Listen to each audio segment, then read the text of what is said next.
Back, we're starting here with a look at your first alert radar. Of course, on this first alert weather day, because we are seeing the first snowflakes of the season that happened last night and it's continued through today. Now, instead of system snow like we saw last night, this is now lake effect. But something that we just recently saw in about the last 30 minutes on our live radar is this area that's to our north over Lake Michigan. And as it loops, you can see a bit of the spiral, especially at the start right there.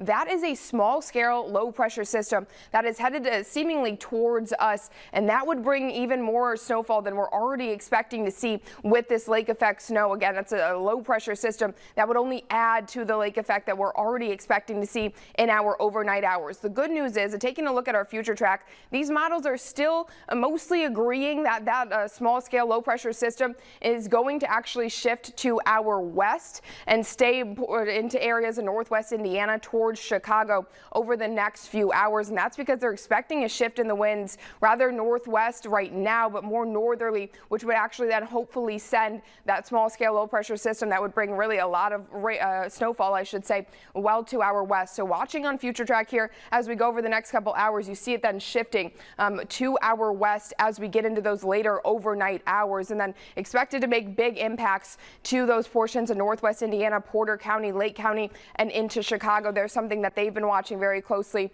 in that local National Weather Service, is that expectation with that low pressure system and then the snowfall behind it. And as we get later overnight, we're still seeing snow here in Michiana, and then to our west, they're expected to see that system move through and more snowfall, lake effect snowfall behind it. That continues to stay to our west through much of Monday morning, and then you'll see another band set up as we get into the 7 a.m. hours of your Monday morning. So those morning commute hours, no, we likely won't be seeing snow falling, but we'll still definitely see impacts on the roadways because of how much snow is expected to fall overnight, and those cold temperatures we're expected to drop to. Even later into Monday, then that snow band does start to shift further and further east, bringing yet again another area and timing of snowfall into Michiana, starting right around the noon hour on your Monday, impacting those areas near the lake. And then later into Monday, having a bit more of a westerly flow there, and that's going to actually bring more of the snowfall into the northern and possibly some of the eastern portions of Michiana,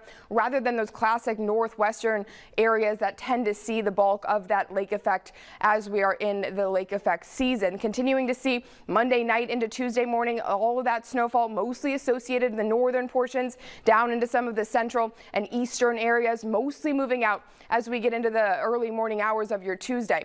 A look here Sunday night into your Monday, you can expect to see about an inch or to 2 inches of snowfall expected per hour under any of these lake effect snow bands, and that's of course causing concerns for roadways. Zero visibility is possible, as well as concerns with those roads getting slick and then even icy overnight. Some reminders with these driving reminders as we are back into the snowy seasons, and it's been a minute since we've seen that snowfall. No cruise control when you're driving there, when there's snow on the roads, no hard braking either, and give plenty of space. Of course, leave as early as you can if you have to be out in this, but the best case scenario would definitely be to just not be outside while this lake effect snow event is occurring, or on the roads I should say. And then taking a quick look at temperatures, well, yeah, on top of the snow, it's going to be a cold day tomorrow morning. Starts out in just the teens, while in the evening hours we'll get only up into the 20s.